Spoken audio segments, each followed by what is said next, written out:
47 años de carrera, entre los cuales yo soy uno de los arquitectos que hizo el diseño del Parque Central, en el cual el trabajo más importante es el Museo de Arte Contemporáneo. Ahí se me fueron 21 años de mi vida. Se me fueron. Entonces, también la otra especialidad es la hotelería y uno de los productos pues, es el hotel. Yo les voy a hacer un pequeño recuento histórico que es muy interesante porque a mí me preocupa mucho que la gente ha perdido la noción de cómo era la ciudad y de dónde salen las cosas, ¿no? Entonces, esto se llama ¿por qué un hotel Waldorf Astoria?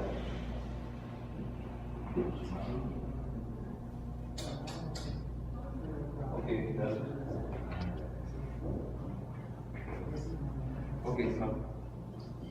Ok. La cuestión empieza cuando muere Juan Vicente Gómez en 1935. A pesar de que en ese tiempo se habían editado unos mapas, Venezuela era un país que prácticamente nadie sabía que existía. Y lo que me llama la atención es que los mapas con los que estudiaron mis padres en los años 20 son los mismos mapas de geografía con los que estudió Alfredo Bulto. Cuando yo le monté la exposición en el Museo de Arte Contemporáneo, que era como un homenaje, en la primera parte era la memorabilia y yo tuve en mis manos el atlas de geografía con el que él estudió, que era parte del mismo con el que estudió mis padres, en el cual América del Sur tenía esta conformación que es extrañísima porque Venezuela no existía. Era un solo país que se llamaba Colombia, que incluso tiene, o sea, Ecuador, Colombia, Venezuela y una parte de la selva del Amazonas. Tanto es así que en 1948, cuando estábamos todavía en Alemania, había dos países, se armó la paranoia que la gente se quería ir para donde fuera. Y había dos países que pagaban el viaje a familias en avión, que eran Australia y Venezuela. Estamos hablando de la época del gobierno de Rómulo Gallegos. Y mi papá preguntó dónde queda Venezuela, porque ni idea, pues, con ese mapa, ni idea. Le dijeron que queda en la frontera de Brasil. Y por eso fue que venimos aquí, porque mi papá de niño quería ir a Brasil y por fin fue. Ok, el general Gómez, cuando ya estaba muy mayor, tenía a Eleazar López Contreras como ministro de guerra. Y tan pronto muere Eleazar López Contreras, muere Gómez, Eleazar López Contreras se convierte en el presidente de Venezuela, el primer presidente en 1936. A pesar de su aspecto andino enjuto, era un hombre de una mentalidad progresista que entendió que Venezuela tenía que darse a conocer en el mundo. Él, en una instancia para modernizar el país y acomodar las finanzas, creó el Banco Central. Después, para hacer orden, creó la Guardia Nacional. Amplió los servicios del Ministerio de Sanidad en cuestiones de vacunación y todo, y trató de modernizar Caracas. En ese momento se enteran en el gobierno de Venezuela de que se va a montar una exposición, una feria mundial en Nueva York, a la cual van a asistir todos los países. Y López Contreras vio la puerta abierta de ese es el punto para incluirse dentro de ese hemisferio que Venezuela no tenía. La exposición eventualmente era esta, en la cual todos los países trataron de llevar lo más nuevo y lo más moderno que ellos tenían.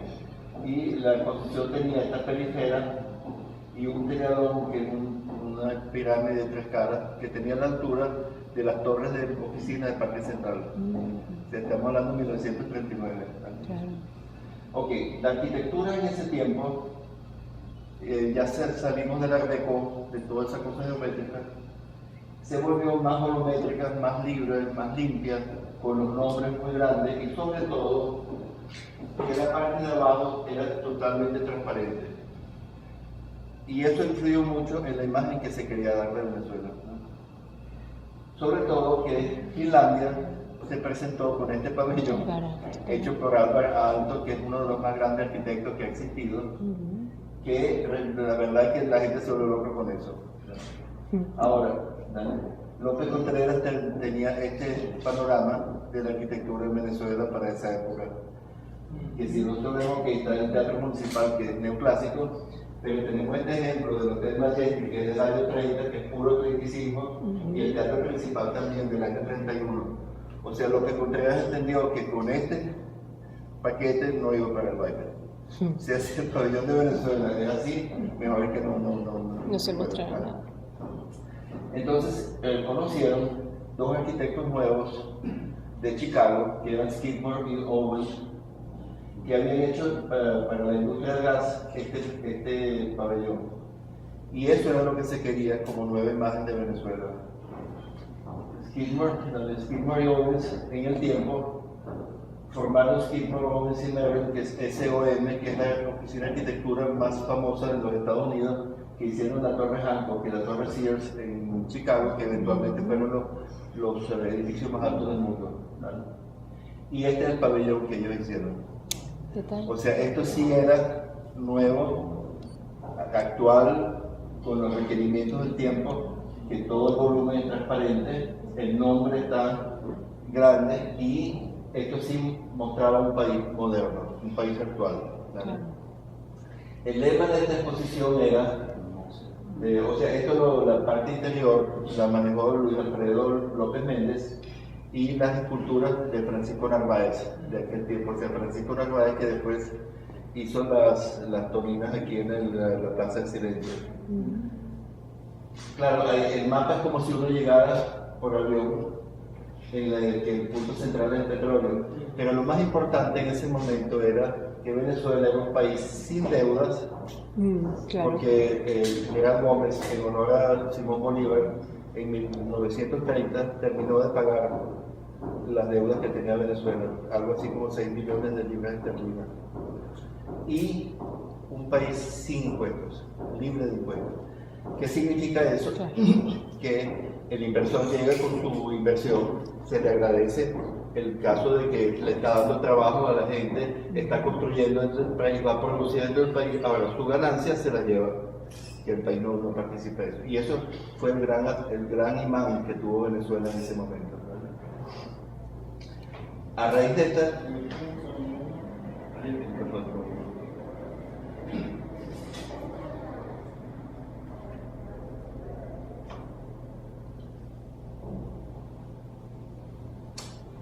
A raíz de esta exposición, este personaje, Nelson Rockefeller, se da cuenta que hay futuro en ese país de Sudamérica. Él fue un personaje, él fue gobernador del estado de la ciudad de Nueva York, del estado de Nueva York. Él fue vicepresidente para Gerald Ford. Y en Venezuela él hizo unas inversiones importantísimas de todo tipo, que incluso creó una cadena de supermercados que se llamaba Automercado, que era una novedad, incluso el nombre se creó en Venezuela, que a la larga fue CADA y después fue Abasto del Centenario. Este hombre es muy particular porque él ha sido, la gente lo critica, ¿no? Que esto, que lo otro, pero este hombre tiene una procedencia muy importante del por qué él es como es, ¿vale? El papá de él, John Rockefeller, era uno de los petroleros más grandes de Estados Unidos, era el dueño de la Standard Oil. No sé si ustedes saben que en Estados Unidos el petróleo le pertenece al dueño del terreno y él lo desarrolla y su ganancia de la venta le produce un impuesto al país, que a mí siempre me ha parecido una solución fabulosa porque el Estado no tiene que hacer nada sino estar con la Contraloría chequeando qué es lo que está ganando cada quien. Pero eso generó que entre las petroleras la lucha era a muerte.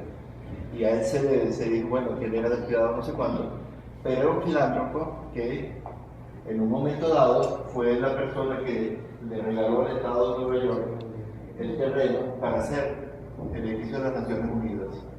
Desde la calle 42 a la calle 48, entre la primera avenida del Río, él compró ese terreno en ese momento, en el año 47, por algo más de 7 millones de dólares.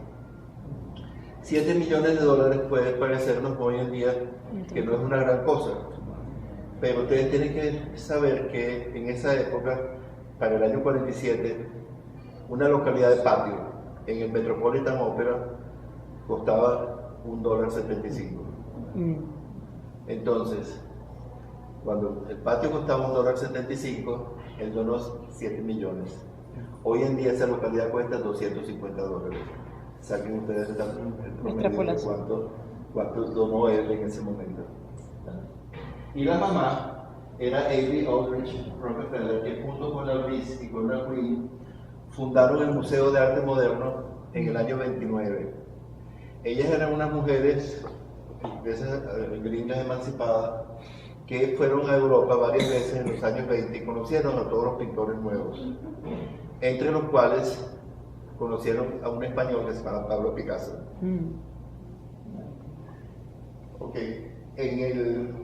Esto es en el año 29. En el marco de la Feria Mundial, ellas traen a Picasso a Nueva York y le montan una retrospectiva por los 40 años de trabajo de Picasso. El afiche me parece una maravilla, el cuadro que escogieron, porque eso ellas demuestran con esta exposición en la que introducen a Picasso al mundo americano en Nueva York, que el arte está por encima de todas las negligencias políticas, de todas las miserias que se producen. El arte está por encima, ¿vale? Aquí está Nelson Rockefeller ya con el cuadro de las tapiceras de Aviñón como parte de la colección del MoMA. ¿Okay? ¿Vale? Y en un momento crítico, Picasso resuelve que su obra maestra fue a parar al MoMA. Yo me imagino que los compañeros de él le dirían, pero Pablo, te has suelto loco. Porque él le dio, el republicano ultraizquierdista que se tuvo que ir de España, le dio su obra maestra a la esposa del dueño de la petrolera. O sea, ahí hay la confluencia de dos cosas que no tienen nada que ver una con la otra. Sin embargo, el arte pudo más. Y esta obra maestra estuvo en el MoMA hasta el año 81, cuando regresó a España. Y en ese clima es que se cría Nelson Rockefeller. Cuando él llega a Venezuela, él crió una compañía de fomento venezolana con socios venezolanos, entre los que estaban los Bultos y los Colmer, y los de la petrolera. Entre esas tres entidades, o sea, Nelson Rockefeller con su familia, los petroleros y los venezolanos, cada quien puso $1 millón. Y empezaron con $1 millón en el año 40. En el año 40, el Metropolitan Opera, el patio costaba $1.75. Ellos dieron $3 millones. Hoy en día, esa localidad cuesta $250. Saquen la proporción de la cantidad de dinero que representó eso. Los Follmer y los Bulton aprovecharon ese momento histórico de manera de expandir Caracas hacia el este, a partir de la quebrada Nauco, que era una quebrada muy profunda, y la pueden ver el puente de la avenida Urdaneta, donde empieza la avenida Urdaneta. Ellos crearon en esa hacienda un nuevo núcleo urbanístico, que eventualmente fue San Bernardino. En ese momento, estamos hablando del año 39, Eleazar López Contreras contrata un grupo de urbanistas franceses, que eran, creo que Lambert, sobre todo Maurice Rotival, para hacer el diseño de la Nueva Caracas. Esta Nueva Caracas, ese punto que ustedes ven aquí, esto es donde está el silencio hoy en día. Esto es una plaza monumental en la que confluían la avenida Sucre y la avenida San Martín, y planeó una vía hacia el este que terminaba en una gigantesca plaza que quedaría como entre el Nuevo Circo y el Parque Central, con dos diagonales que en ese tiempo estaba de moda, de que parecía que las diagonales ayudaban a desviar el tráfico, pero eventualmente se demostró que no, que más bien creaba confusión porque uno pierde la orientación entrando en una diagonal, ¿vale? Y estas plazas gigantescas tenían como centro los ministerios. Era una concepción también utópica porque eso mismo pasó en Brasilia, que el centro de la ciudad es el foco de los ministerios y después de las 5 de la tarde el centro de la ciudad está muerto. O sea, es la cosa más absurda que se ha creado porque Brasilia es así. Tiene todos esos monumentos separados a cientos de kilómetros que uno no puede caminar, pero después de las 5 de la tarde no hay vida. En eso empieza la Segunda Guerra Mundial y Isaías Medina Garita, que es el próximo presidente, que también quería renovar la parte del silencio, porque esa era una parte entre el Teatro Municipal y el Calvario, que era prácticamente un centro de prostíbulos, y todo lo que los prostíbulos conllevan, bares de mala muerte, cosas. Entonces querían reformar, pero Isaías Medina Garita estaba como más ubicado en el momento, y resolvió que se hiciera un conjunto residencial que es una especie de parque central de los años 40. Hubo dos arquitectos que compitieron, que eran Inan Sandoz y Carlos Raúl Villanueva, y salió el proyecto Carlos Raúl Villanueva, que hasta el día de hoy está presente, que además representó no solamente una parte residencial nueva, sino que creó espacios públicos que no existían en Caracas, fuera de la Plaza Bolívar, en la cual se mezcla el arte con la arquitectura y con el urbanismo, que están las toninas de Francisco Narváez hasta el día de hoy, y creó unos núcleos interiores, una cosa muy curiosa, a los que los lavaderos de todos los pisos daban hacia adentro, para que las mamás pudieran ver a los niños jugando abajo. Raúl. ¿A qué hora era la convocatoria, amigos? Sí. Ok. En ese momento, Boulton y Holmer tienen a este francés que está remodelando Caracas, planeando una remodelación, y lo contratan para hacer ese nuevo desarrollo urbanístico en la hacienda de los Erazos. Y crea San Bernardino como un conjunto totalmente francés, que es como París, que va dando una espiral que se va desarrollando a medida que se desarrolla, y los encuentros de las calles son plazas circulares, como la Plaza Cajigal, la Plaza La Estrella, la Plaza Permitón, y crea una nueva concepción de urbanismo cuando toda Caracas estaba desarrollada con el patrón de las leyes de Indias, que era la cuadrícula. Este es San Bernardino, que como el drama de Caracas es que Caracas se desarrolló a base de los desarrollos de las haciendas, porque del Parque de los Caobos hacia el este eran puras haciendas de caña de azúcar y de café. Por eso es que Caracas es una ciudad no planificada que se compone del Country Club, de la Castellana, de Altamira, de los Palos Grandes, Santa Dubija y Cebucán, que eran todas haciendas como esta, que tenían como límite la quebrada. Y entonces, entre quebrada y quebrada se hacía un desarrollo. Lamentablemente, el Estado venezolano en ese momento no intervino a decirle: miren, un momentico, ustedes van a desarrollar, pero nosotros tenemos un patrón bajo el que ustedes tienen que hacer. No. Aquí cada quien hizo lo que le pareció que era correcto.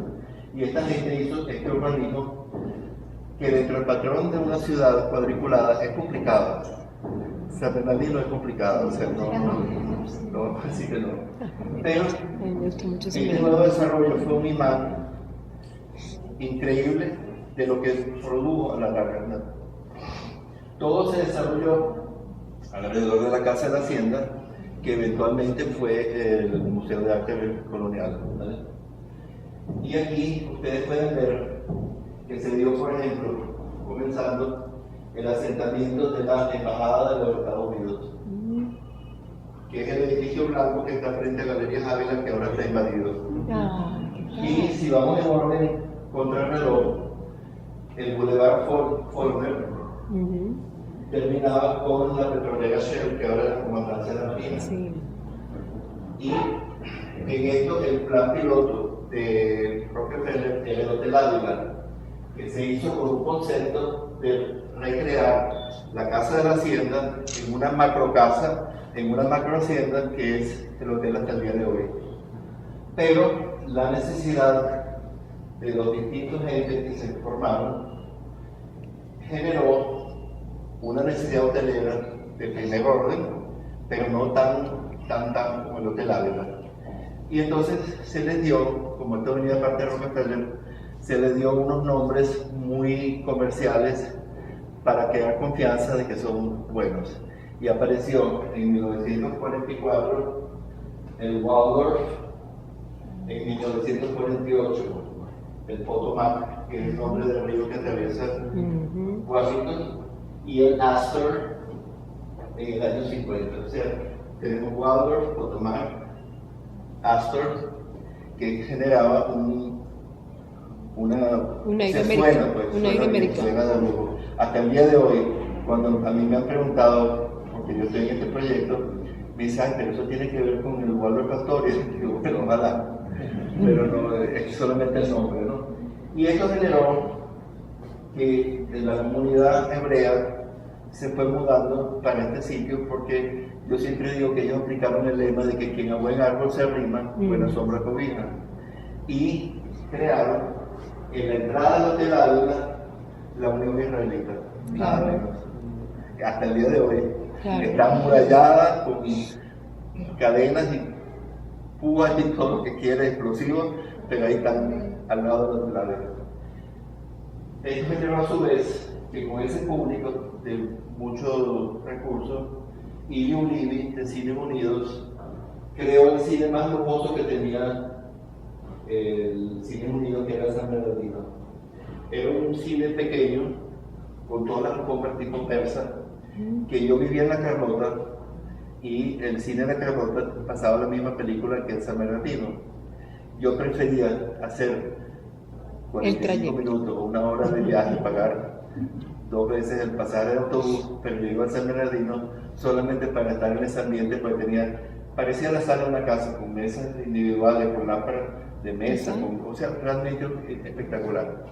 Y eso dio pie, me imagino yo, que los industriales y los empresarios italianos dijeron, si el señor Ilio Ulivi en el año 53 abrió este cine, ¿por qué no, y con todos los hebreos, por qué no nos mudamos también ahí?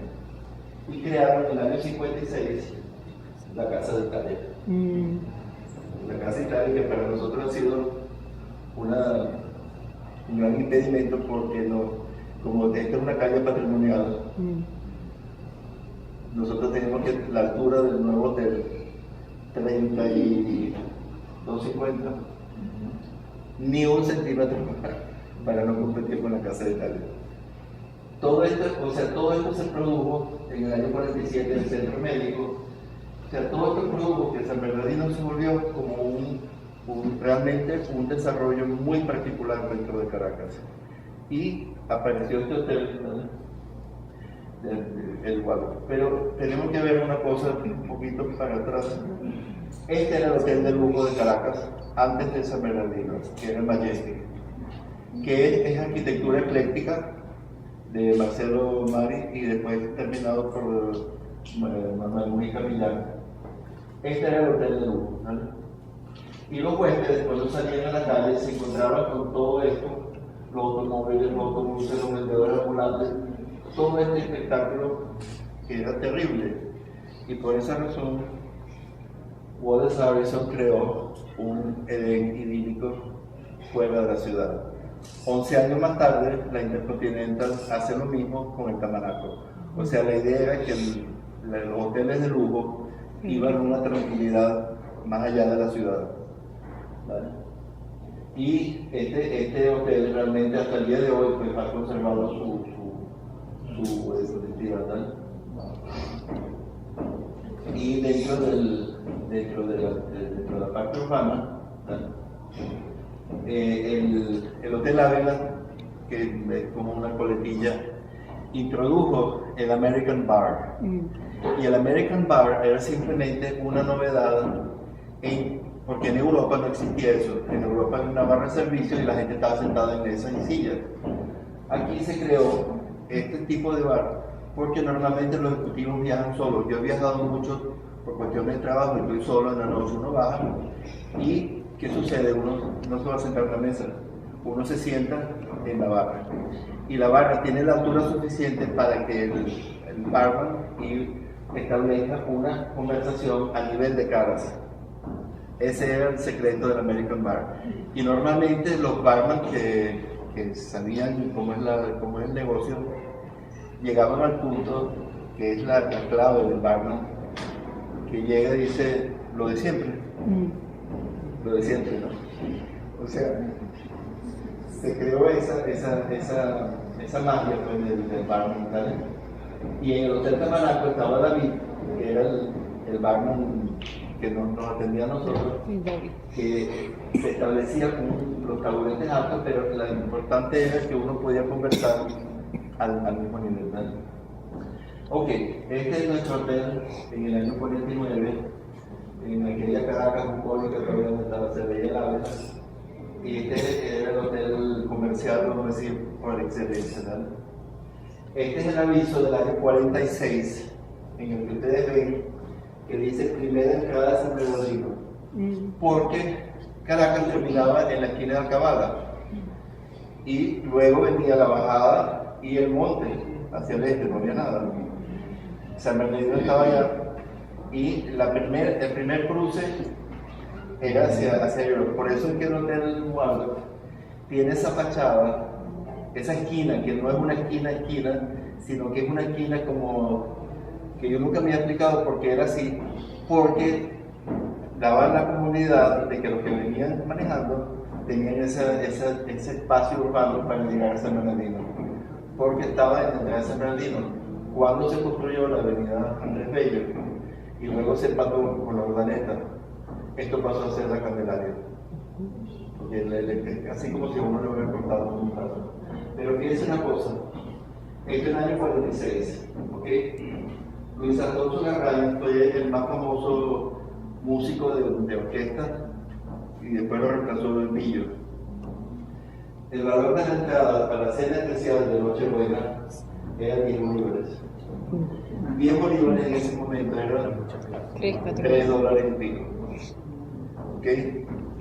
En ese momento la entrada al Metropolitan era $1.75. ¿Qué tal? O sea, que eso era más de 2 entradas Metropolitan. Hoy en día la entrada Metropolitan son $250. Por 2 son 500 y pico, más la propina, $600. Esta entrada para la cena de Nochebuena era caro. O sea, muy exclusivo. No cualquiera podía permitirse ese lujo, ¿vale? Pero como todo sucede en la vida, al pasar el hotel a la Candelaria, empezó a decaer. Se mudó la embajada de los Estados Unidos, se nacionalizó el petróleo, la petrolera se fue, la comandancia de la Marina, y eventualmente San Bernardino se convirtió, gracias al centro médico, en un centro hospitalario de primer orden, pero es lo que ha mantenido San Bernardino como a flote, a pesar de los barrios y todas las cosas, ¿no? Pero el hotel sufrió y este era el hotel que uno veía que había quedado en la desgracia. Esta es la fachada que yo les digo que se hizo para que los automóviles pudieran acceder a San Bernardino. Ok, ¿vale? Milagrosamente, un grupo adquirió el hotel y yo pude participar en el concepto de su desarrollo, en la cual el patrimonio